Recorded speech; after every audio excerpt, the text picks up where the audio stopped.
கர்த்தருடைய பரிசுத்த நாமத்துக்கு மகிமையும் கனம் உண்டாவதாக. இந்த செய்திக்கு தலைப்பு வெற்றியும் தோல்வியும். கிறிஸ்தவ ஜீவியத்துல அது என்ன வெற்றியும் தோல்வியும் என்கிற அந்த கோணத்துல சத்தியங்களை நம்ம கவனிக்க இருக்கிறோம் என்று சொன்னால், நம்ம எல்லாருக்கும் பரிச்சயப்பட்ட எண்ணாமத்தின் புஸ்தகம் 21வது அதிகாரத்தை இந்த செய்திக்கு ஆதாரமாக நான் எடுத்துக்கொண்டேன். எண்ணாமம் 21வது அதிகாரத்துல இஸ்ரவேல் ஜனங்கள் வழிநடத்தப்பட்ட விதத்துல அவர்கள் வெற்றியையும் தோல்வியையும் கண்டடைந்த விதத்தை உங்களோடு கூட நான் சுருக்கமாய் பகிர்ந்து கொள்ள இருக்கிறேன்.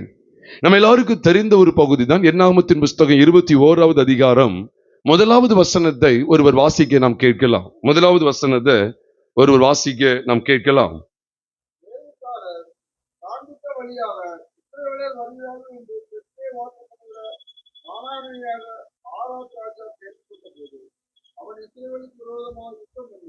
அவர்களில் சிலரை சிறைபிடித்து கொண்டு போனான்.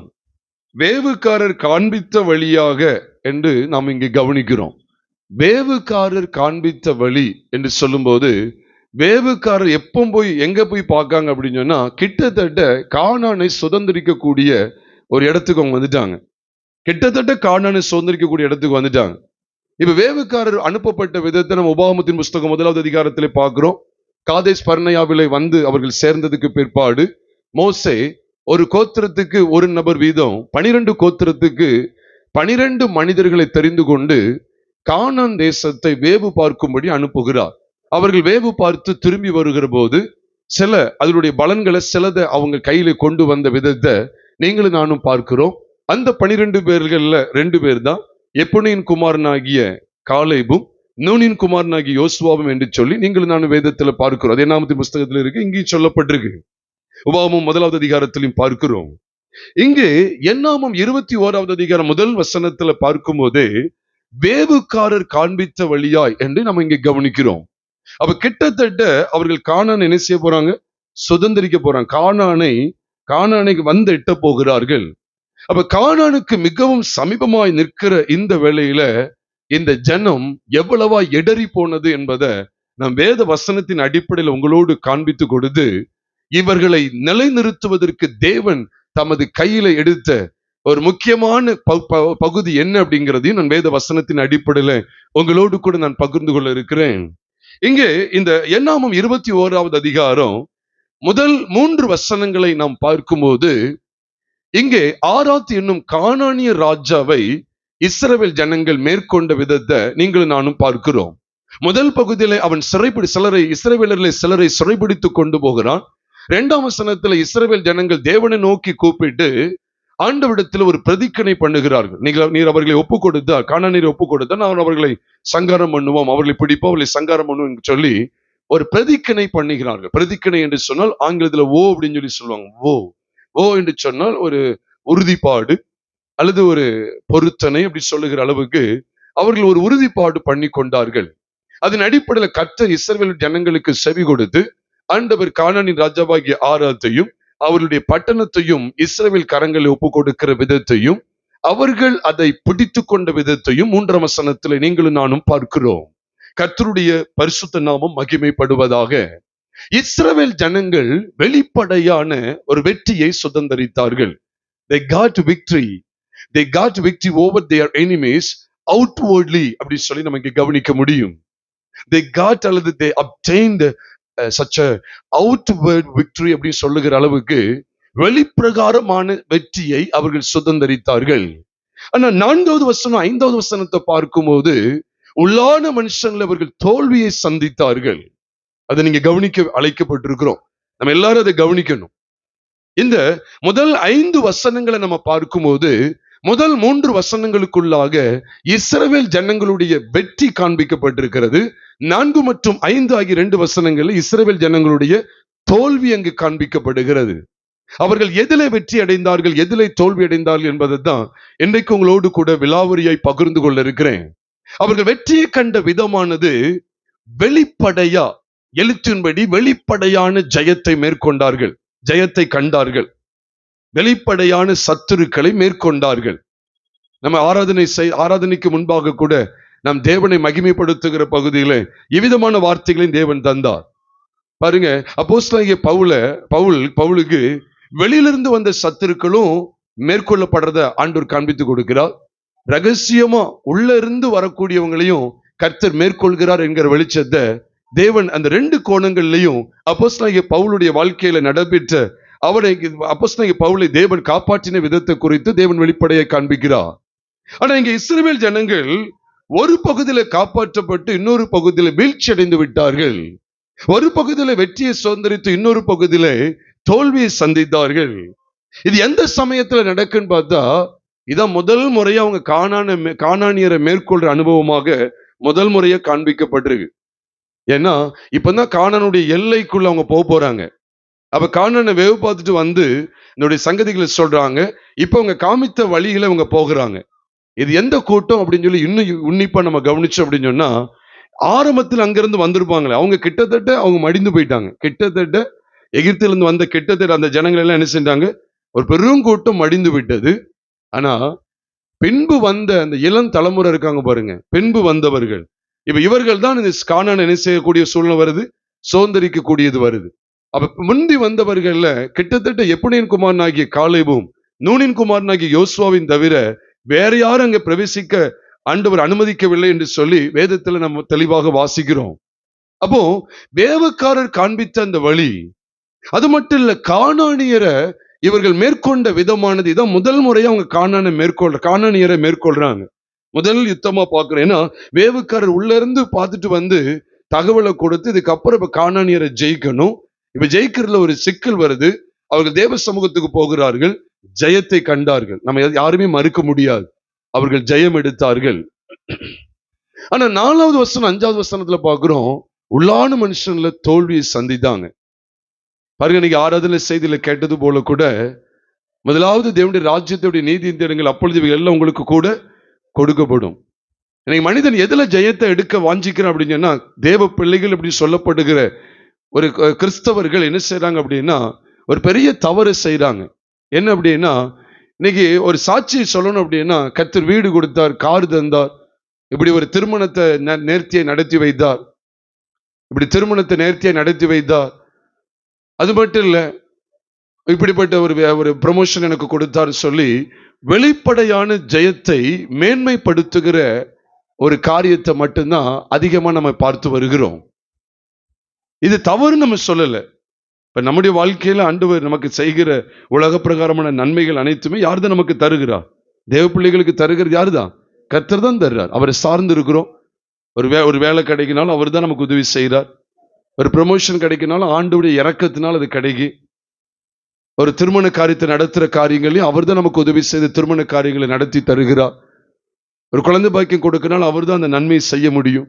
இவ்விதமா எத்தனையோ உலக பிரகாரமான நன்மைகளை தேவன் தருகிறார். இதே போல இஸ்ரவேல் ஜனங்களுக்கும் வெளிப்படையான ஜெயத்தை தேவன் தந்தார். மனித சத்துருக்களை, இந்த உலகத்தில் உள்ள சத்துருக்களை ஜெயிக்க முடியான ஸ்லாக்கியத்தை கொடுத்தா, ஆனா மனதில் அவங்க தோத்து போயிட்டாங்க, உள்ளான மனுஷன்ல தோத்து போயிட்டாங்க. அப்ப இஸ்ரவேல் ஜனங்களுடைய வாழ்க்கையை பாருங்க, இதான் பழைய உடன்படிக்கை. பழைய உடன்படிக்கையினுடைய லட்சணமே என்ன அப்படின்னா, வெளிப்புறமான ஜெயத்தை கொண்டிருந்தார்கள், உள்புறமான தோல்வியை தழுவி வந்தார்கள். அவங்களால என்ன செய்ய முடியாது? ஜெயம் எடுக்கவே முடியாது. வெளியில பாருங்க எவ்வளவு பெரிய சத்துருக்களை மேற்கொண்டுட்டு இருப்பாங்க, உள்ளான விஷயத்துல பாத்தீங்கன்னா அவர்கள் தோல்வியை சந்தித்து கொண்டே வந்தார்கள். இதுதான் பரிசுத்த பைபிள் நமக்கு எவ்விதமா அடையாளப்படுத்துதுன்னா, பழைய உடன்படிக்கை அந்த நியாயப்பிரமாணத்துக்கு உட்பட்டு இருந்த ஜனங்களுடைய நிலவரம் இதுதான். அதனாலதான் அந்த ஜனத்திற்கு ஆண்டவர் ஒரு பெரிய நன்மையை காண்பிக்க போகிறார். அப்ப இந்த ஜனம் எதுல கடக்கு அப்படின்னு கேட்டா, வெளிப்படையான ஜெயத்தை எடுக்க முடியாம இல்ல, வெளிப்படையான ஜெயத்திலே காணப்பட்டிருந்தார்கள். வெளிப்படையான ஜெயத்தை சுதந்தரித்துக் கொண்டார்கள், வெளிப்படையான வெற்றியை சுதந்தரித்தார்கள். ஆனா உள்ளான தோல்வியை அவர்கள் தழுவினவர்களாவே காணப்பட்டார்கள். இங்க நம்ம கவனிக்கிறோம் பாருங்க, எவ்வளவு நேர்த்தியா இருக்கு பாருங்க. 4ஆம் வசனம் 5ஆம் வசனத்துல பார்க்கும்போது, சிவந்த சமுத்திரத்தின் வழியாய் பிரயாணம் பண்ணினார்கள், வழிய நிமித்தம் ஜனங்கள் என்ன அடைந்தார்களாம்? மன மடிவடைந்தார்கள். மனம் இருக்கு பாருங்க, மனம், நம்முடைய உள்ளம், மனதுல என்ன உண்டாயிட்டு? ஒரு மடிவு உண்டாயிட்டு, மன மடிவடைந்தார்கள். உடனே அடுத்து என்ன செய்றாங்க தெரியுமா? 5ஆம் வசனத்துல எங்கே எங்களுக்கு அப்பமும் இல்லை, தண்ணீரும் இல்லை அப்படின்னு சொல்லி சொல்றாங்க. அது உண்மை கிடையாது. அவங்களுக்கு 40 வருஷம் அளவு ஆண்டவர் மன்னாவை என்ன செஞ்சா வர்ஷிக்க பண்ணிக்கொண்டே தான் இருந்தா. 40 வருஷம் அளவும் கண்மணிலிருந்து அவங்களுக்கு தண்ணீர் கிடைத்து கொண்டே தான் இருந்தது. அப்போ மன்னா ஞான போஜனம், தண்ணீர் ஞான பானம், இவைகளை குறைவில்லாம ஆண்டவர் கொடுத்து கொண்டுதான் வந்தார்.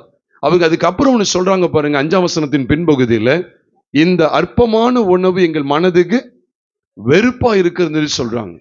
இந்த அற்பமான உணவு அப்படின்னு சொல்லி சொல்றாங்க. நீ நல்லா உன்னிப்பா கவனிங்க. இந்த அற்பமான உணவு எங்கள் மனதுக்கு எப்படி இருக்கு? வெறுப்பா இருக்கிறது. இதை சொன்ன உடனே பாருங்க, ஆண்டவர் என்ன செய்தார்? அப்பொழுது அவர் ஜனங்களுக்குள்ளே என்ன செய்தாரா? கர்த்தர் ஜனங்களுக்குள்ளே கொள்ளுவாய் சர்ப்பங்களை அனுப்பினார். அது அவர்களை கடித்ததினால அவர்கள் அநேகர் என்ன செஞ்சாங்களாம்? சொல்லுங்க, அநேகர் செத்தார்கள். அப்ப ஆண்டவர் என்ன தண்டனை கொடுக்கிறார்னா, மரண தண்டனை. பாவத்தின் சம்பளம் மரணம் என்பதை தேவன் இங்க எவ்வளவு தெளிவுபடுத்துறார் பாருங்க.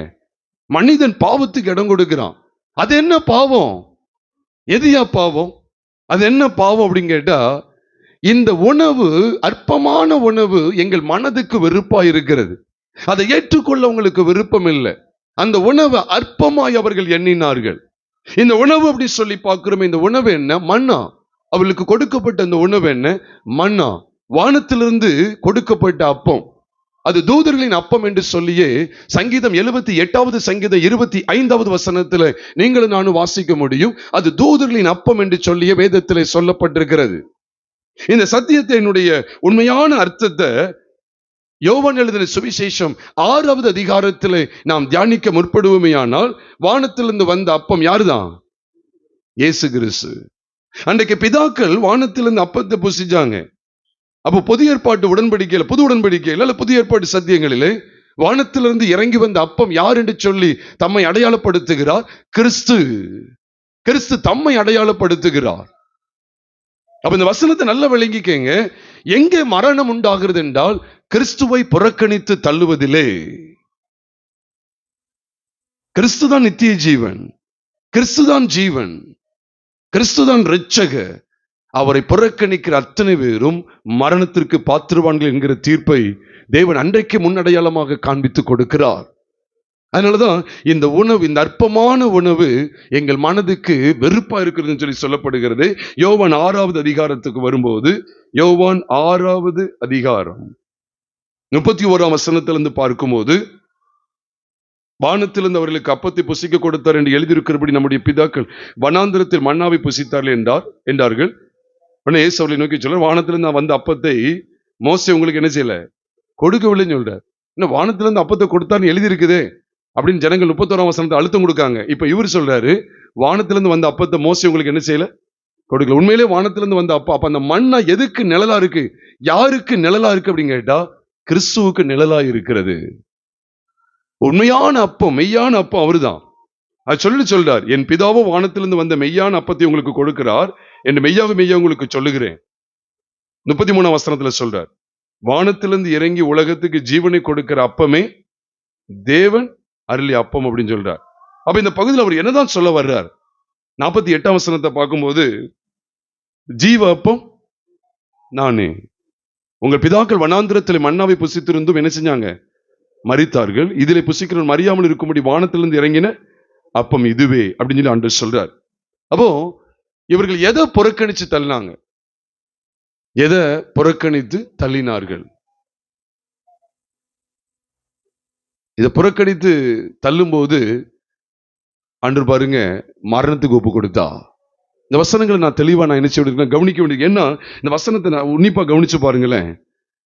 அப்போ என்னாகமத்தின் புஸ்தகம் 21வது அதிகாரம் 4வது வசனம் 5வது வசனத்துல, அதுல விசேஷமா 5வது வசனத்துல அவர்கள் யாரை புறக்கணிக்கிறாங்க அப்படிங்கிறத பாருங்க. உண்மையாவே அந்த உணவு அற்பமான உணவுன்னு சொல்றாங்க. இந்த அற்பமான உணவுன்னு சொல்லி, அற்பமான உணவு. அப்ப எங்கள் மனதுக்கு என்ன இருக்கு? வெறுப்பா இருக்கு. இந்த அற்பமான உணவு எங்கள் மனதுக்கு வெறுப்பா இருக்குன்னு சொன்னாங்க. இது நிமித்தமா கர்த்தர் அவர்களை மரணத்துக்கு ஒப்பு கொடுத்தார். நான் குமாரனை விட்டு விலகிறது அல்ல குமாரனை புறக்கணிப்பது மரணத்துக்கு ஏதுவானது. அல்லது நீ வேதத்தை வாசித்து பார்த்தீங்கன்னா பைபிள் அப்படிதான் சொல்லுது.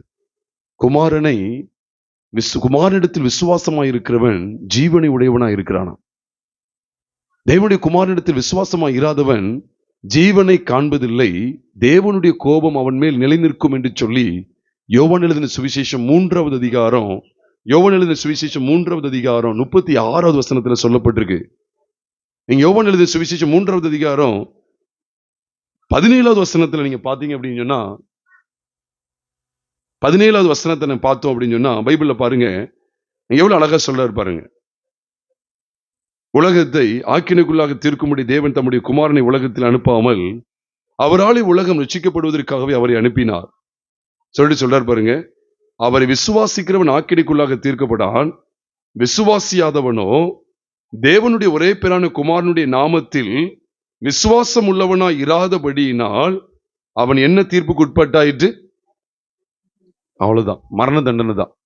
அவன் ஆக்கினை தீர்ப்புக்கு உட்பட்டாயிற்று.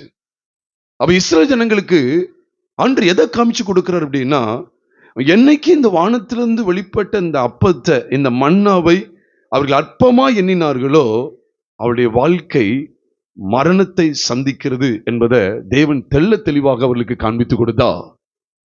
பிரியமானவர்களே, என்னைக்கு இந்த ஞான போஜனமாகிய மன்னாவாகிய கிறிஸ்துவை நாம் புறக்கணிக்கிறோமோ அங்கே நாம் மரணத்திற்கு பாத்திரவான்கள் என்கிற அந்த இடத்துக்குள்ளே வருகிறோம். இதைத்தான் இஸ்ரவேல் ஜனங்களுக்கு தேவன் காண்பித்து கொடுத்தார். ஒரு மரணத்துக்கு பாத்திரவான்கள். அந்த கொள்ளுமை சர்ப்பங்களை ஜனங்களுக்குள்ளே அனுப்பி அவர்கள் கடித்ததினால் அநேகர் செத்தார்கள். இதற்கு அடையாளமா இருக்கு பாவத்தின் சம்பளம் மரணம். உடனே அவங்க என்ன செய்யறாங்க? நாங்கள் பாவங்களை உணர்ந்து என்ன செய்யறாங்க? ஆண்டவர்கிட்ட வர்றாங்க. இப்பதான் ஆண்டு என்ன செய்யறாரு பாருங்க. நம்ம எல்லாருக்கும் தெரிந்த பகுதி தான். ஆண்டவர் 8வது வசனத்துல என்ன சொல்றாரு? நீ ஒரு கம்பத்தின் மேல ஒரு சர்ப்பத்தின் உருவத்தை செய்து ஒரு கம்பத்தின் மேல் என்ன செய்? தூக்கி வை. கடிக்கப்பட்டவன் அதை நோக்கி பார்த்து என்ன செய்வான்? கடிக்கப்பட்டவன் அதை நோக்கி பார்த்து என்ன செய்வான்? பிழைப்பான்னு சொல்லி சொன்னான். அதை நோக்கி பார்த்தா என்ன செஞ்சிடலாம்? பிழைக்கலாம். நோக்கி பார்த்தால் பிழைப்பான். அப்ப நம்ம எல்லாருக்கும் தெரியும் யோவான் எழுதின சுவிசேஷம் 3வது அதிகாரம் 14 மற்றும் 15. ரோமர் 3வது அதிகாரம் 14 மற்றும் 15 நாம் வாசிக்கும் போது, சர்ப்பமானது மோசையினாலே வனாந்திரத்தில் உயர்த்தப்பட்டது போல மனுஷகுமாரனும் தன்னை விசுவாசிக்கிறவன் எவனோ அவன் கெட்டு போகாமல் நித்திய ஜீவனை அடையும்படிக்கு என்ன செய்யப்பட வேண்டும்? உயர்த்தப்பட வேண்டும் என்று வேதத்தில் எழுதப்பட்டிருக்கு. யோவான் எழுதின சுவிசேஷம் 3வது அதிகாரம் 14வது வசனம் 15வது வசனம். அப்ப தேவன் பாருங்க நம்ம எவ்வளவு கரிசனை உள்ளவராய் இந்த தரிசனத்தை வெளிப்படுத்தி கொடுக்கிறார், இந்த மேன்மையை வெளிப்படுத்தி கொடுக்கிறார். அப்ப இஸ்ரவேல் ஜனங்கள் பாவத்துக்கு உட்பட்டு அந்த மன்னாவை புறக்கணித்தது நிமித்தமாய் மரணத்துக்கு பாத்திரவான்களாய் இருக்கிறார்கள். இந்த நிலைமையில அவருடைய மரணத்தை பரிகரிக்கும்படிக்கு, அவருடைய பாவங்களை பரிகரிக்கும்படிக்கு, அவருடைய மரணத்தை பரிகரிக்கும்படிக்கு அவர்களுக்கு கல்வாரி சிலுவைக்கு முன்னிழலாக அங்கே ஒரு கம்பம் காண்பிக்கப்பட்டது. இந்த வெளிச்சத்தை நான் அறிய வேண்டும். அதை நோக்கி பார்த்தால் பிழைப்பான். அதை நோக்கி பார்த்தால் பிழைப்பான். மரணம் எப்படி உண்டாச்சு தெரியுமா? நீ வேதத்தை வாசிக்கும் போது ஆதியாகமத்தின் புஸ்தகம் 3வது அதிகாரம் 6ஆம் வசனத்துல ஏவாள் அந்த விருட்சத்தை நோக்குகிறாள். அந்த விருட்சத்தை நோக்குறா. அதுதான் அங்க மரணத்துக்கு ஏதுவாயிட்டு. அதை நோக்கி பார்த்தா, அதை பார்த்தாலாம், அதை கண்டுன்னு போட்டிருக்கு பைபிள்ல. வேதத்தை பார்க்கும்போது அந்த விருட்சம் புசிப்புக்கு நல்லதும், ஆதியாகமம் 3:6 வாசிக்கும் போது, அப்பொழுது ஸ்திரீயானவள் அந்த விருட்சம் புசிப்புக்கு நல்லதும் பார்வைக்கு இன்பமும் புத்தியை தெளிவிக்கிறதற்கு இச்சிக்கப்படத்தக்க விருட்சமா இருக்கிறது என்று சத்தமா சொல்லுங்க கண்டு. அதை பார்க்கிறா. அது எங்க கொண்டு போயிட்டு அப்படின்னு கேட்டா மரணத்துக்கு, நித்திய மரணம் அப்படிங்கிறதுக்கு கொண்டு போயிடுச்சு. நம்ம இதை பார்க்க வேண்டியது இருக்கு. அங்கேயும் மரம் தான், இங்கேயும் ஒரு மரம் இருக்கு. அந்த மரத்தை நோக்கிறதுனால பிரயோஜனம் இல்லை. இந்த மரத்தை நோக்குனா பிழைப்போம் அப்படிங்கிறத ஆண்டவர் காண்பித்து கொடுக்கிறா.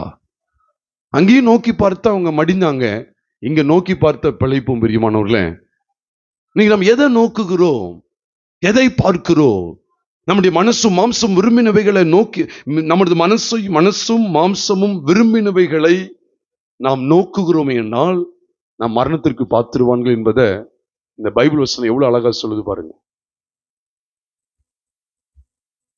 ஒட்டுமொத்தமா இருக்க புகையான சரி, கர்த்தருக்கு ஸ்தோத்திரம். எவ்வளவு பெரிய ஸ்லாக்கியம் பாருங்க. தைரியமா நீ போன, நம்ம தைரியமா கர்த்தருக்குள்ளாக ஸ்திரமா நிக்க வேண்டியது அவசியமா இருக்கு. தேவன் எவ்வளவு நல்லவர் பாருங்க. உங்க மேல என் மேலேயும் வச்சிருந்த இந்த கிருபையை பாருங்க. நம்ம உண்மையிலே ஒரு காலகட்டத்தில் கிறிஸ்துவ புறக்கணித்தே தான் வாழ்ந்தோம். அந்த மண்ணாவை அற்பமாவே எண்ணி வந்தோம். அது மனதுக்கு வெறுப்பாக தான் இருந்துச்சு. அப்படின்னா நம்ம மரணத்துக்கு பாத்திரவன்லாக இருந்தோம் அப்படிங்கிறத இந்த வசனம் நமக்கு வெளிப்படையா காண்பிக்கிறது. அதை தொடர்ந்து அவங்க தவற உணர்றாங்க. ஐயோ, நாங்க இப்படி பேசிட்டோம். அழகா சொல்றாங்க பாருங்க. நாங்கள் இப்படி பேசினதினால், கர்த்தருக்கு மோசைக்கு விரோதமாய் பேசினதினால் நாங்கள் பாவம் செய்தோம் அப்படின்னு சொல்லி சொல்றாங்க 7ஆம் வசனத்துல. என்னாம 21:7. அப்ப எதனால அவங்க பாவம் செஞ்சாங்க? பேசினதினால். என்ன பேசுனாங்கன்னு பாத்தீங்கன்னா, அதை புறக்கணித்து தள்ளதை பேசுறாங்க. இந்த அற்பமான உணவு எங்கள் மனதுக்கு வெறுப்பா இருக்கிறது. இன்னைக்கு நம்ம எதை பற்றி பேசுறதுனால நம்ம மரணத்துக்கு பாத்திரவான்ல எண்ணப்படுவோம் அப்படின்னு கேட்டா, கிறிஸ்துவுக்கு எதிரடையாய் அவர் அற்பமாய் எண்ணும் போது, அவர் அசட்டை பண்ணப்படும் போது மனிதன் மரணத்திற்கு பாத்திரவனாகிறான். கிறிஸ்து ஏற்றுக்கொள்ளப்பட வேண்டும். Christ must be believed by everyone. Christ must be believed by everyone. ஒவ்வொருத்தராலும் அவர் கிறிஸ்து அங்கீகரிக்கப்படணும், அவர் ஏற்றுக்கொள்ளப்படணும், அவர் விசுவாசிக்கப்பட வேண்டும். அதனாலதான் பாத்தீங்கன்னா, ஆண்டவர் ஒரு கம்பத்தையும் அது மேல ஒரு சர்ப்பத்தின் உருவத்தையும் மாட்டி வைக்க சொல்றார். இதைத்தான் யோவானுக்கு ஆண்டவர் வெளிப்படுத்தும் போது எவ்விதமான வெளிப்பாடு அப்படின்னு பார்த்தா, சர்ப்பமானது, அந்த பகுதி ஞாபகம் வச்சுக்கங்க. யோவான் 3வது அதிகாரம் 14-15. சர்ப்பமானது தன்னுடைய தந்திரத்தினால ஏவாளை வஞ்சித்தது போல உங்கள் மனதும் கிறிஸ்துவை பற்றிய மன்னிக்கவும் சர்ப்பமானது மோசையினால் வனாந்திரத்தில் உயர்த்தப்பட்டது போல. நான் சொல்றது இந்த இடத்துல எங்க 2 கொரிந்தியர் 11வது அதிகாரம் 3வது வசனத்துல போட்டிருக்கு, சர்ப்பமானது தன்னுடைய தந்திரத்தினால ஏவாளை வஞ்சித்தது போல இருக்கு. உலகத்துல பாவம் பிரவேசிக்கிறது இதுதான். இதுலதான் பாவம் பிரவேசிக்கு. அப்போ எப்போ ஒரு மனிதன் ஒரு ஜென்ம சுபாவத்துக்குரிய மனிதனாய் காணப்படுகிறான் அப்படின்னு கேட்டா, எங்கதான் அப்படின்னு கேட்டா, சர்ப்பத்தினுடைய வஞ்சனையினால. அப்ப இயேசு கிறிஸ்து சர்ப்பத்துக்கு அடையாளமா அப்படி காமிக்கப்பட்டார் நினைச்சிடாதீங்க. இதோட உண்மையான தாத்பரியம் என்ன அப்படின்னா, கிறிஸ்துவோடு கூட நம்முடைய பழைய மனுஷன் சிலுவையில் அறையப்பட்டு இருக்கிறான். அப்ப உயரமான அந்த கம்பம் எதை காண்பிக்கு? சிலுவையை காண்பிக்கு. அந்த வெண்கல சர்ப்பத்தின் உருவம் கிறிஸ்துவுக்கு அடையாளமா இருக்கு. அப்ப ஏதோ அவர் சர்ப்பத்துக்கு அடையாளமா இருக்காருங்கிற தவறான எண்ணத்தை நீங்க நினைக்காதீங்க. அவர் நமக்காக சிலுவையில நம்முடைய பழைய மனுஷனை அவர் சிலுவைக்கு கொண்டு போனார். சர்ப்பத்தின் வஞ்சனையினால் உண்டான அந்த மீறுதலின் பலன், சர்ப்பத்தினுடைய வஞ்சனையினாலதான் ஒட்டுமொத்த மனுக்குலமே நரகத்துக்கு போகிறது அப்படிங்கிறது எதனாலதான் தீர்மானிக்கப்படுதுன்னு பார்த்தா, அதுக்கு அடிப்படை அமைஞ்சது சர்ப்பத்தினுடைய வஞ்சனை. அதனாலதான் பாருங்க, ஒரு வெண்கல சர்ப்பத்தின் உருவம் அங்கு மாட்டி வைக்கப்படுகிறது. குமாரன் உங்களுடைய என்னுடைய எல்லா பாவங்களையும் பரிகரிக்கும்படியாய், பாவத்தின் சம்பளமாகிய மரணத்தை பரிகரிக்கும்படியாய் கல்வாரி சிலுவையிலே உங்களுக்காக எனக்காக பலியானார். இந்த காட்சி எப்பொழுது காண்பிக்கப்படுகிறது? நம்ம நினைப்போம் நீங்களுடைய இஸ்ரவேல் ஜனங்களுடைய ஆரம்பத்தை கவனிச்சு பாருங்க. ஆரம்பத்தில் அவங்க வழிநடத்த போறதுக்கு முன்பாகவும் பஸ்கா அடிக்கப்படுகிறது. பஸ்கா ஆட்டுக்குட்டி அடிக்கப்படுகிறது. யாத்திராமத்தின் புஸ்தகம் 12வது அதிகாரம் 13வது அதிகாரத்துல பார்க்கிறோம். பஸ்கா ஆட்டுக்குட்டி அடிக்கப்படுகிறது. அப்ப அது கிறிஸ்து, நம்முடைய பஸ்காவாகிய கிறிஸ்து நமக்காக பலியிடப்பட்டு இருக்கிறாரு என்று 1 கொரிந்தியரின் புஸ்தகம் 5வது அதிகாரம் 7ஆம் வசனத்துல வாசிக்கிறோம். அப்ப நம்முடைய பஸ்கா கிறிஸ்து. அப்படி கவனிக்கீங்களா? நமக்கு முதல்ல இருந்து கடைசி வரைக்கும் இந்த காட்சியில தான் பயணிக்க வேண்டும் அப்படிங்கிறத தேவன் நமக்கு வெளிப்படையா காண்பிக்கிறார். இவ காதேஸ் பர்னாவுக்கு வந்தாச்சு. வேவுக்காரர் அனுப்பி பார்க்கும்படி கிட்ட வந்துட்டாங்க. கானானியரை மேற்கொள்றாங்க. அப்ப அடுத்து எங்க போக வேண்டியதான்? உள்ள போயிட வேண்டியதுதான். கிட்ட வந்தாச்சு. அப்ப ஏற்கனவே நம்ம அந்த சிலுவை பற்றிய உபதேசத்தை நம்ம படிச்சோமே. அப்ப அதோட நிறுத்திடவா? இல்ல. இது எதை காண்பிக்க அப்படின்னு கேட்டா, ஒரு கிறிஸ்தவ ஜீவி. நல்லா பாருங்க, இஸ்ரவேல் ஜனங்களுடைய ஜீவியமானது விடுதலை பெற்றதிலிருந்து காணான சுதந்திரிக்கிற வரைக்கும் எந்த காட்சியில தான் நிக்கணும், எந்த காட்சியை தான் தங்களுக்குள்ள பெற்றிருக்கணும்? கல்வாரி சிலுவை. கல்வாரி சிலுவையின் காட்சியிலேயே தான் முழுக்க முழுக்க பெற்றிருக்கணும். இது நம்ம புதுசா சொல்லல, பைபிள் அப்படிதான் அடையாளப்படுத்துது. அவருடைய ஜீவித்தினுடைய துவக்கம் பஸ்கா, அவருடைய ஜீவித்தினுடைய முடிவை நம்ம பார்க்கும் போதும் வாக்குத்தத்தம் பண்ணப்பட்ட கானான கிட்ட வந்துட்டாங்க. அப்பவுமே எந்த காட்சி தான் சபைக்கு தேவை அப்படிங்கறத தேவன் தீர்மானிக்கிறார்? சத்தமா சொல்லுங்க. சிலுவையை பற்றிய காட்சி, சிலுவையின் காட்சி தான். இதுல எந்த சந்தேகமும் இல்லை. அங்க பஸ்கா அடிக்கப்பட்டது, அது கல்வாரி சிலுவை, கர்த்தராகிய இயேசு கிறிஸ்துவின் கல்வாரி சிலுவையை பற்றிய காட்சி தான். இங்க பாக்குறோம், வேவக்காரர் அனுப்பி காதேஸ் பர்னேயாவுக்கு வந்தாச்சு. கிட்டத்தட்ட முடிவுக்கு வந்துட்டாங்களா, வரலையா? அப்பவும் சபை வீழ்ச்சி அடையக்கூடாது அப்படின்னா, கானானை எப்படினாலும் பெற்றுக்கொள்ளணும் அப்படின்னாலும் முதலும் கடைசி யார் தான்? கிறிஸ்து தான். அதனாலதான் கிறிஸ்தவ ஜீவியத்தினுடைய, அதாவது விசுவாசத்தின் துவக்கமும் முடிவும் யார் தான்? கிறிஸ்து தான். அதனாலதான் நமக்கு எல்லாருக்கும் சொல்லப்பட்டிருக்கு, நமக்கு தெரியுமே, எபிரேயர் 12வது அதிகாரம் 1ஆம் வசனத்துல, ஆகையால் மேகம் போன்ற இத்தனை திரளான சாட்சிகள் நம்மை சூழ்ந்திருக்க, பாரமான யாவற்றையும் நம்மை சுற்றி நெருங்கி நிற்கிற பாவத்தையும் உதறி தள்ளிவிட்டு அதுக்கு முன்னால விசுவாசத்தை துவக்கிறவரும், சத்தமா சொல்லுங்க, முடிக்கிறவருமாய் இருக்கிற இயேசுவை நோக்கி நமக்கு நியமித்திருக்கிற ஓட்டத்திலே பொறுமையோடு ஓடுங்க. அப்ப இந்த ஓட்டத்துல, இந்த நல்ல கவனிக்க, இந்த ஓட்டத்துல கல்வாரி காட்சி முதன்மையாவும் இருக்குது. முதல்லையும் அதான் இடம் பெறுது, கடைசியில் அதான் இடம் பெறுதுன்னா இந்த காட்சிக்குள்ளதான் நம்ம நிலை நிற்கணும். இஸ்ரவேல் ஜனங்களுடைய வாழ்க்கை யாரோட ஆரம்பிச்சு யாரோட முடிக்கணும்னு சொல்லி தேவன் தீர்மானித்திருந்தார் தெரியுமா? குமாரனாகிய கிறிஸ்துவோடு ஆரம்பித்து குமாரனாகிய கிறிஸ்துவோடு தான் முடிக்கணும்னு சொல்லி தேவன் தீர்மானித்திருந்தார். இக்காலத்தில் வாழ்கிற ஆவிக்குரிய இஸ்ரவேலர்களாகிய தேவனுடைய சபையாகிய நீங்களும் நானும் நம்முடைய ஓட்டத்தை எப்படியாய் முடிக்க வேண்டும் என்று, எப்படியாய் துவங்கணும், எப்படியாய் முடிக்க வேண்டும் என்று தேவன் தீர்மானிக்கிறார் தெரியுமா? குமாரனாகிய கிறிஸ்துவோடு ஆரம்பித்து குமாரனாகிய கிறிஸ்துவோடு முடிக்க வேண்டும். அப்படிதான் வேதம் சொல்லுது. இஸ்ரவேல் ஜனங்களுடைய வாழ்க்கை முறையை நீங்க கவனிச்சீங்கன்னா எல்லாருக்கும் தெரியும், எடுக்க வேண்டாம், எல்லாருக்கும் தெரிந்த வசனம், அடிக்கடி பார்க்கிற வசனம். அதாவது 1 கொரிந்தியர் 10வது அதிகாரம் 3, 4 ஆகிய 2 வசனங்களை வாசித்தால், எல்லாரும் ஞான போஜனத்தை புசித்தார்கள், எல்லாரும் ஞான பானத்தை குடித்தார்கள். எப்படி எனில் அவர்களோட கூட சென்ற ஞான கண்மலையின் தண்ணீரை குடித்தார்கள், அந்த கண்மலை கிறிஸ்துவே அப்படின்னு எழுதியிருக்கு. அதென்ன அவர்களோட கூட சென்ற ஞான கண்மலை? அப்ப கிறிஸ்து இஸ்ரவேல் ஜனங்களோடு கூட கடந்து போனாரா இல்லையா? இருக்கிறார். இவங்க விட்டுட்டாங்க, இவங்க இந்த காட்சியை விட்டுட்டு முறுமுறுக்க ஆரம்பிச்சாங்க. இந்த அற்பமான உணவு நல்லா தானே சாப்பிட்டுட்டு இருந்தாங்க, சாப்பிட்டு பிழைச்சு தானே வாழ்ந்துட்டு இருந்தாங்க. திடீர்னு என்ன ஆச்சு? யோசிச்சு பாருங்க. இன்னைக்கு ஓட்டத்தை நிறுத்துறதுக்கு சத்துரு பல வகையில முயற்சிக்கிறான். ஒண்ணு தெரிஞ்சுக்கங்க, மண்ணை எப்போ வரும் சொல்லுங்க? மண்ணா எப்போ கிடைக்கும் இஸ்ரவேல் ஜனங்களுக்கு? மதியானமா, சாயந்தரமா, இரவா, அல்லது காலையிலையா? எப்போ? காலையில். எப்போ? அதிகாலை, விடிய காலம். ஒரு நாள் அப்படி துவங்குது பாருங்க, விடியற் காலம். அப்போ ஜனங்கள் தூங்கி எந்திரிச்சு யாரோட தான் வாழ்க்கையை துவங்கணும் அப்படிங்கிறத தேவன் தீர்மானித்திருக்கிறார். கிறிஸ்துவோடு தான் துவங்கணும்னு வச்சிருக்கிறார். மண்ணாம் வச்சுதான் ஆண்டவர் ஒவ்வொரு நாளையும் என்ன செய்றார்? துவக்குகிறார். எது வரைக்கும்? கானானை சுதந்திரிக்கிற வரைக்கும், 40 வருஷமும். இதை குறித்த சத்தியங்கள் யாத்ராமத்தின் புஸ்தகம் 16வது அதிகாரத்தை முழுமையா வாசிச்சு பாருங்க.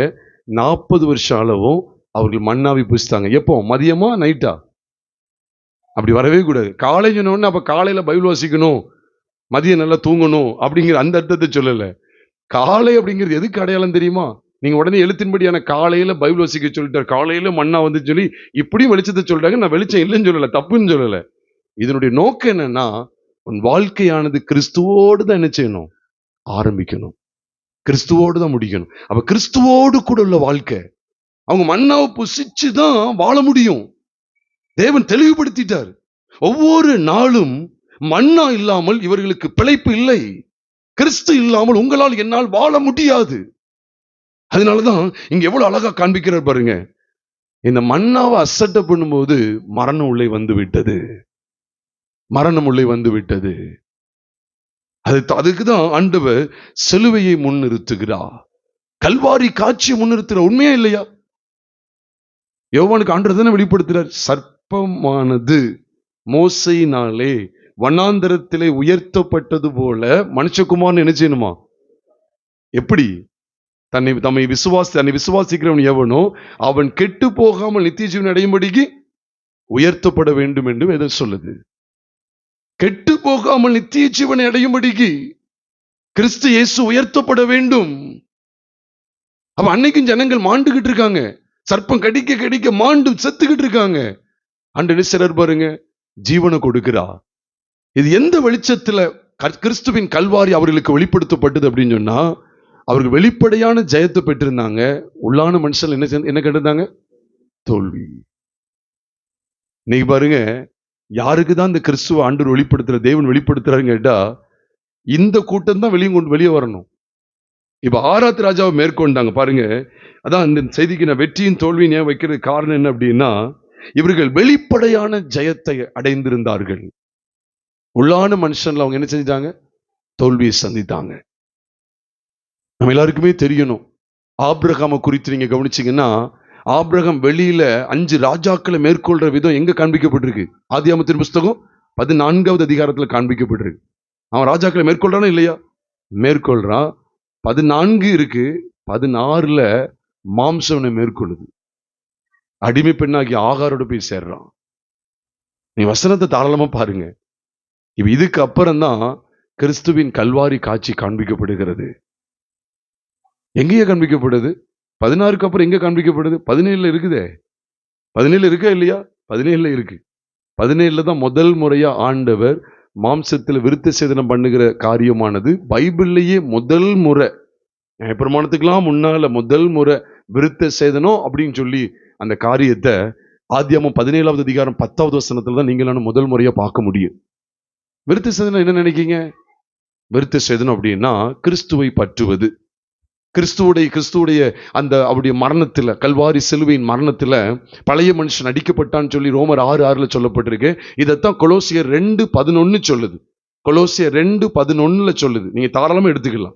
கொலோசியர் 2வது அதிகாரம் 11வது வசனத்தை பார்த்தீங்கன்னா, அல்லாமலும் கிறிஸ்துவை பற்றும் விருத்த சேதனத்தினாலே, விசுவாசனாலே போடல, எப்படி போட்டிருக்கு? கிறிஸ்துவை பற்றும் விருத்த சேதனத்தினாலே மாம்சத்துக்குரிய பாவ சரீரத்தை களைந்து விட்டதினால். நான் சொல்ற வசனம் கொலோசையர் 2வது அதிகாரம் 11வது வசனத்தில் இருக்கு. 11வது வசனம், அல்லாமலும் கிறிஸ்துவை பற்றும் விருத்த சேதனத்தினாலே மாம்சத்துக்குரிய பாவ சரீரத்தை களைந்து விட்டதினால் கையால் செய்யப்படாத விருத்த சேதனத்தை அவருக்குள் பெற்றீர்கள். எவ்வளவு மகத்துவம் பாருங்களேன். கையால் செய்யப்படாத விருத்த சேதனத்தை என்ன செஞ்சீங்க? அவருக்குள் பெற்றீர்கள். கையால் செய்யப்படாத விருத்த சேதனம் போட்டிருக்குதா இல்லையா? எப்போ பெற்றோமா? மாம்சத்துக்குரிய பாவ சரீரம் களைந்து விடப்படும் போது. மாம்சத்துக்குரிய பாவ சரீரம் என்ன செய்யப்படும் போது? களைந்து விடப்படும் போது கையால் செய்யப்படாத விருத்த சேதனத்தை என்ன செய்தோம்? அவருக்குள் பெற்றோம் என்கிற வேத வசனங்களை பார்க்கிறோம். அப்ப மாம்சத்துக்குரிய பாவ சரீரம் களைந்து போடப்படுகிறது. எங்க களைந்து போடப்படுகிறது? ரோமர் 6வது அதிகாரம் 6ஆம் வசனத்துல பார்க்கிறோம். நாம் இனி பாவத்துக்கு ஊழியம் செய்யாதபடிக்கு பாவ சரீரம் ஒளிந்து போகும் பொருட்டாக. அங்கே தான் சொல்றார், மாம்சத்துக்குரிய பாவ சரீரம் களைந்து போடப்பட்டதினாலே. அந்த வசனத்தை நினைச்ச முடியாது, மாற்ற முடியாது. எல்லாம் அந்த ஒரே கான்செப்ட் தான். அப்ப சிலுவையில நம்முடைய பழைய மனுஷன் அறையப்பட்டிருக்கிறான் அப்படிங்கிறது கிறிஸ்து இயேசுவை பற்றுகிற, சத்தமா சொல்லு, யார் சொல்றான்னு பார்ப்போம். பாவ சரீரம் களைந்து போடப்படுறதுங்கிறது கல்வாரி சிலுவையில் நம்முடைய பாவ சரீரம் ஒளிந்து போகும் பொருட்டாக நம்முடைய பழைய மனுஷன் அவரோட கூட சிலுவையில் அறையப்பட்டிருக்கிறான் என்று என்கிற வெளிச்சத்தை நாம் காண்பது எதை காண்பித்துக் கொடுக்கு? கிறிஸ்துவை பற்றும், சத்தமா சொல்லுங்க, விருத்த சேதனம். கிறிஸ்துவை பற்றுகிற விருத்த சேதனம். அப்படிதான் நாம் வாசிக்கிறோம். அப்படிதான் கொலோசியர் 2வது அதிகாரம் 11வது வசனத்துல பார்க்கிறோம். அல்லாமலும் கிறிஸ்துவை பற்றும் விருத்த சேதனத்தினாலே. அப்ப அன்னைக்கு ஆபிரகாமுக்கு விருத்த சேதனம் காண்பிக்கப்படுது எதுக்கு? சரீர பிரகாரமானதுக்கு. ஏன் அந்த அப்ப குமாரனை குறித்த வெளிப்பாடு, அப்ப விருத்த சேதனாலே குமாரனை குறித்த வெளிப்பாடு தானே. நீங்க சொல்லு, நல்லா பாருங்க. எழுத்தின்படி என்ன விருத்த சேதனமா? அப்படி பார்த்தா நம்ம வீட்டுல பிறக்கிற எல்லா ஆண் பிள்ளைகளையும் 8ஆம் நாள்ல விருத்த சேதனம் பண்ணணும். அப்படி யாரா பண்றீங்களா? பண்ணக்கூடாது. தேவ பிள்ளைகளுக்கு கையால் செய்யப்படாத விருத்த சேதனம் சொல்லி கொலோசியர் 2:11 போட்டிருக்கு. மீண்டும் அழுத்தம் கொடுக்கிறேன்.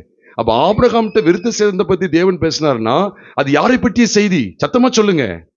கர்த்தராகிய இயேசு கிறிஸ்து பற்றிய செய்தி. நம்முடைய மாம்சத்துக்குரிய பாவ சரீரம் களைந்து போடப்படுகிறத பற்றிய செய்தி. என்றைக்கு கிறிஸ்துவை பற்றுகிற விருத்த சேதனத்துக்குள்ள வருகிறோமோ அன்றைக்கு நம்முடைய மாம்சத்துக்குரிய பாவ சரீரம் களைந்து போடப்படுகிறதா இல்லையா? களைந்து போடப்படுகிறது.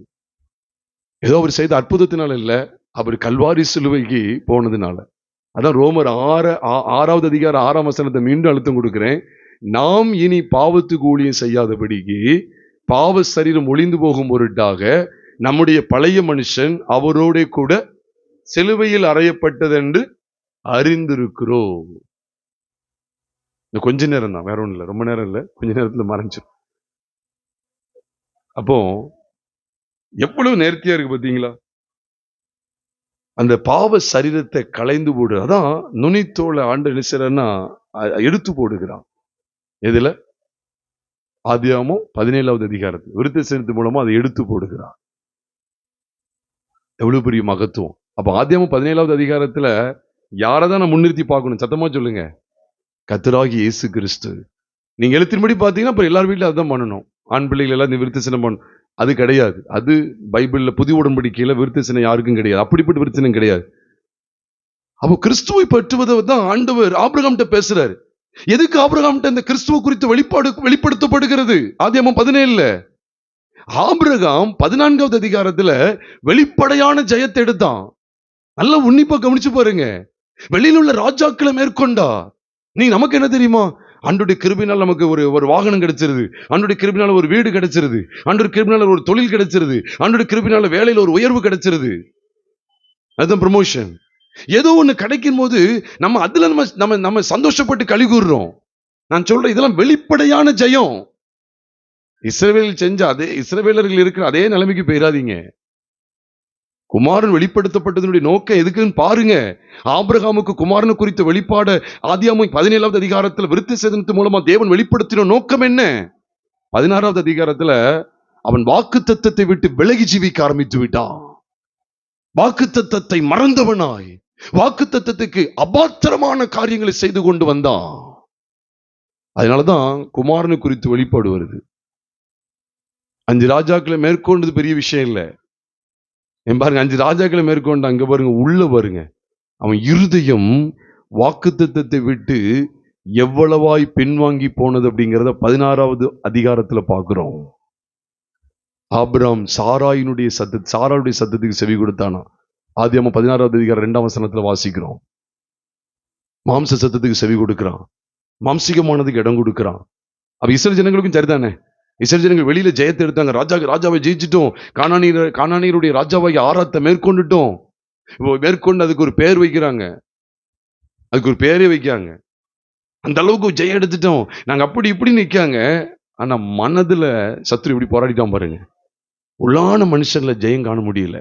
இன்னைக்கு பாருங்க, சபைகளை சாட்சியை சொல்ல சொன்னா, கர்த்தருடைய கிருபையினால வீடு வாங்கினோம், கர்த்தருடைய கிருபையினாலே திருமணத்தை ஆசீர்வதித்து தந்தார், கர்த்தருடைய கிருபையினால எனக்கு ஒரு நல்ல வேலையை தேவன் தந்தார்.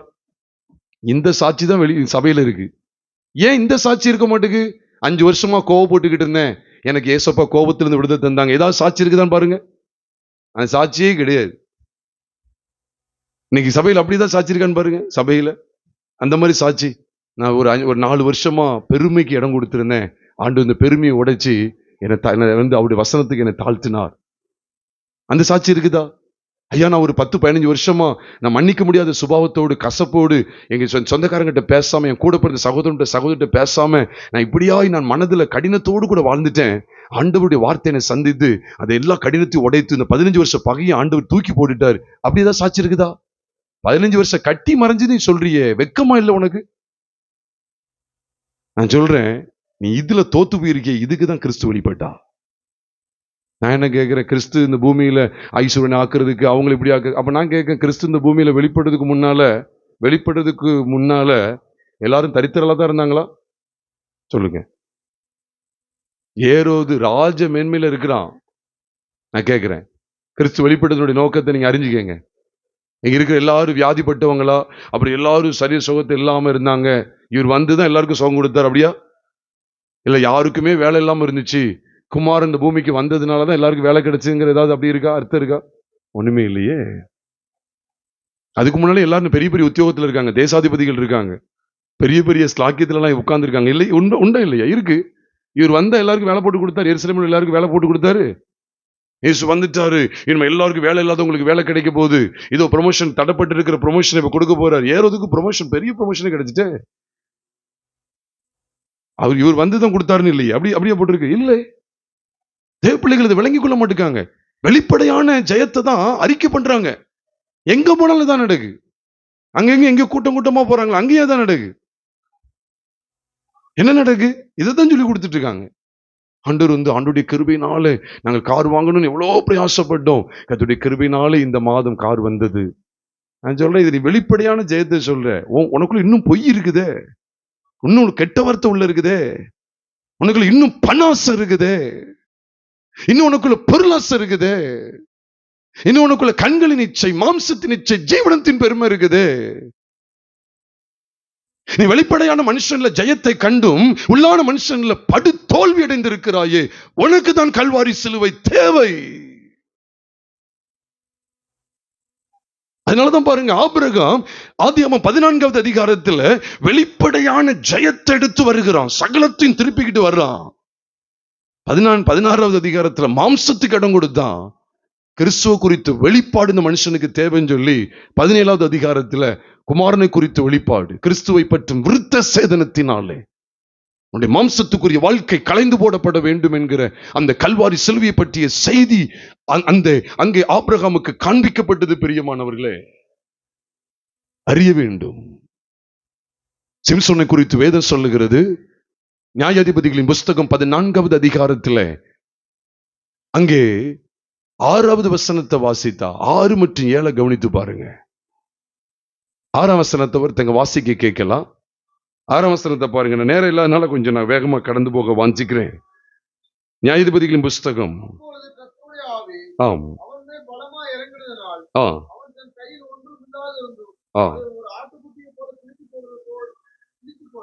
பாருங்க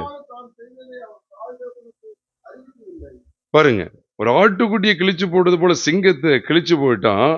7ஆம் வசனம், அடுத்த வசனமே பாருங்க, வாசிங்க.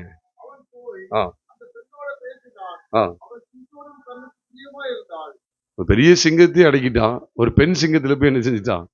மாட்டிக்கிட்டா. கண்களின் இச்சை. ஒரு சிங்கத்தை கிழிச்சு போடுற அளவுக்கு பலன் இருந்துச்சு. வெளிப்பிரகாரமான வெளிப்படையான ஜெயம். அடுத்த வசனமே உள்ளான மனுஷனுள்ள தோல்வியை காமிச்சு கொடுக்காரு. சிம்சோனுக்கு காமிச்சு கொடுக்கிறார் பாருங்க. இந்த மனுஷன் எவ்விதமா வீழ்ச்சி அடைகிறான் பாருங்க. கிட்டத்தட்ட மரணத்துக்கு பாத்திரவானா இருக்கிறான். தேவனுடைய இறக்கத்தினாலதான் அவன் பிழைச்சான். இப்ப இந்த வசனத்துல பார்க்கும்போது நியாயாதிபதிகள் 14வது அதிகாரம் 6ஆம் வசனத்துல பாருங்க, வெளிப்படையான ஜெயம். வெளியில பார்க்கிற சிங்கம் மேற்கொள்ளப்பட்டுட்டு, வெளியே எல்லாரும் பார்க்கக்கூடிய பயங்கர சீறி வர்ற சிங்கம், இங்க அடுத்து ஒரு சிங்கம் இவனை மேற்கொண்டுட்டு, ஒரு உதாரணத்துக்கு சொல்றேன், ஒரு பெண் சிங்கம் இவனை மேற்கொண்டுட்டு, நீ வெளியில டாம் டீம்னு எனக்கு அது வந்துட்டு இது கிடைச்சிட்டு தேவன் அப்படி எனக்கு தேவை செஞ்சு, நான் சொல்றேன், இதுக்கு உனக்கு சபை கூடி வருதல், எதுக்கு அவனுக்கு சபை கூடி வருதல்? எதுக்கு சபை கூடி வருதல் அப்படின்னா, அழகா பைபிள்ல இருக்கு, நற்கிரியைக்கும் அன்புக்கும் நற்கிரியைக்கும் நாம் ஏவப்படும்படி ஒருவரை ஒருவர் கவனித்து. சபை கூடி வருதல் சில விட்டு விடுகிறது போல நாம விட்டு விடாமல் நம்ம ஒருவருக்கு ஒரு புத்தி சொல்லணும்னு சொல்லி வேதம் சொல்லுது. எப்படி 10வது அதிகாரம் 24, 25. அப்ப சிம்சோனுடைய வாழ்க்கையை பாருங்க. சிம்சோனுடைய வாழ்க்கையும் நியாயப்பிரமாணத்துக்குள்ளானது. அவனுடைய வாழ்க்கை எப்படி இருக்கு பார்த்தீங்களா? பைபிள் அப்படியே சொல்லுது. என்ன சொல்லுது? என்ன எப்படிப்பட்ட வெளிச்சத்தை காமிச்சு கொடுக்கு அப்படின்னு சொன்னா, வேதத்தை பாருங்க. வெளிப்படையான வெற்றியை சுதந்திரித்தால் உள்ளான மனுஷன்ல தோல்வி, படு தோல்வி. கண்ணுக்கு பிரியமா இருக்கிற அந்த கண்கள் இச்சையில பிடிச்சிட்டான். நாம் கூட வெளிப்பிரகாரமா தேவன் அதை செஞ்சார் இதை செஞ்சார், அதான் இஸ்ரேல் ஜனங்கள் செஞ்சாங்க. எங்களுக்கு ஜெயம் கிடைச்சிட்டு அப்படின்னு நினைச்சாங்க. ஆனா மனம் அடிவடைஞ்சாங்க. உள்ளத்துல தேவனை புறக்கணிச்சாங்க. வெளியில எங்களுக்கு தேவன் வெற்றி தந்துட்டான்னு சொல்றாங்க. ஆனா உள்ளத்துல பாருங்க, கிறிஸ்துவ புறக்கணிச்சாங்க. நீங்க பாரம்பரிய சபைகளும் சொல்லத்தானே செய்யுது. கர்த்தர் எங்களுக்கு கொடுத்த அந்த சாக்கியத்தினால ஒரு கோபுரத்தை கட்டிட்டோம், டைல்ஸ் போட்டுட்டோம், ஏசி மாட்டிட்டோம், நிறைய பெஞ்சஸ்லாம், கொயருக்கு பெஞ்சு கிடைச்சிட்டு, இந்த இந்த இந்த மாசத்துல 5 மைக்கு வாங்கி கொடுத்திருக்காங்க ஒரு வீட்டார். இதுல ஜெயம் கண்டுட்டுன்னு சொல்லி இதை பெருமைப்படுத்திட்டு இருக்காங்க. அங்க உள்ள 10 வருஷமா சூதாடுறவன் இருக்கான். ஒரு மாற்றம் கிடையாது. ஏன்னா இங்க நல்லா பாருங்க, கிறிஸ்துவின் கல்வாரி வெளிப்படணும். அதுக்கு தான் அங்க காமிக்கப்பட்டது. கிறிஸ்துவின் கல்வாரி வெளிப்படுத்தப்பட்டது. நீங்க தாராளமா பார்க்கலாம். கிறிஸ்துவின் கல்வாரி வெளிப்படுத்தப்பட்டது. இஸ்ரவேல் ஜனங்களுக்கு கிறிஸ்துவின் கல்வாரி எதுக்கு வெளிப்படுத்தப்பட்டது? ஆராத் ராஜாவை மேற்கொள்றதுக்கு இல்ல, உள்ள இருக்கிற ஆராத் ராஜாவை மேற்கொள்றது. உள்ள கிடக்கிற ராஜா, உள்ள ஒருத்தன் கிடக்கான், அவனை மேற்கொள்றது. நற்பமான உணவு, மனசு அவரை புறக்கணிக்கு. பாருங்க, வெளிப்படையான ஜெயத்தை பெற்றவங்களையும் ஆண்டவர் மரணத்துக்கு ஒப்பு கொடுக்க துணிந்து விட்டா. உண்மையா இல்லையா? இல்ல இல்ல, இவங்க ஆராத் ராஜாவை மேற்கொண்டாங்க, ஒரு பட்டணத்தையே பிடிச்சிட்டாங்க அப்படின்னு சொல்லி ஆண்டவர் உடனே இவங்களெல்லாம் மரணத்துக்கு ஒப்பு கொடுக்க மாட்டேன்னு இருந்தாரா? இல்ல இல்ல இல்ல. அப்ப எது முக்கியம் பாருங்க. நம்ம வெளியில வெற்றியை கண்டு உள்ள தோத்து போயிட்டா நம்மளை நிச்சயமா தேவன் மரணத்துக்கு தான் ஒப்பு கொடுப்பார். நீங்க அதுதான் நீங்க நிறைய கிறிஸ்தவங்களுக்கு தெரிய மாட்டேங்குது. நீ சும்மா வாழ்ந்துட்டு இருக்காங்க, எனக்கு அது தந்துட்டாரு இது தந்துட்டாரு, நான் ஜோம் பண்ணல. அப்ப இருக்கும் குடிகளையும் கிடைக்கதான் செய்யுது. திருப்பதிக்கு போறவனுக்கும் நிறைய கிடைக்கு. அதனால நீ திருப்பதிக்கு போயிருவியா? That is all stupidity that you practice. That you are experiencing. நீ உலகத்தை நாட்டிக்கிட்டு இருக்கான் பாருங்க கிறிஸ்தவங்க. கொஞ்சம் வரை கூடினாலும் அர்த்தமுள்ள வாழ்க்கை வாழ்ந்துடணும். பாருங்க, வெளிப்படையா ஜெயத்தை எடுத்த ஆட்களையும் மரணத்துக்கு ஒப்பு கொடுக்கிறதுக்கு தேவன் துணிந்து நிற்கிறாரு. ஏன்? ஆத்துமா அதுதான் அவருக்கு அவருடைய பார்வையில் விளையாட பெற்றது. நீ ஆராத் ராஜா மேற்கொண்டதுனால நீ உன்னை வாழ வைப்பான்னு நினைச்சிடாத. மரணத்துக்கு ஒப்பு கொடுத்தாரு. அங்க செத்து போனது யாரு? ஆராத் ராஜா மேற்கொண்டவங்க தான். வெளிப்படையான ஜெயத்தை சுதந்திரிச்சு அழகா சந்தோஷப்பட்டு இருந்த அந்த கூட்டம் தான் சந்தோஷப்பட்டாங்கன்னு இல்ல. ஆனா ஜெயம் கிடைச்சப்ப எல்லாம் சந்தோஷப்படதான் செய்வாங்க, துக்கத்தோட உட்கார்ந்திருப்பாங்க. அதுல களி கூறுறதுல இல்ல.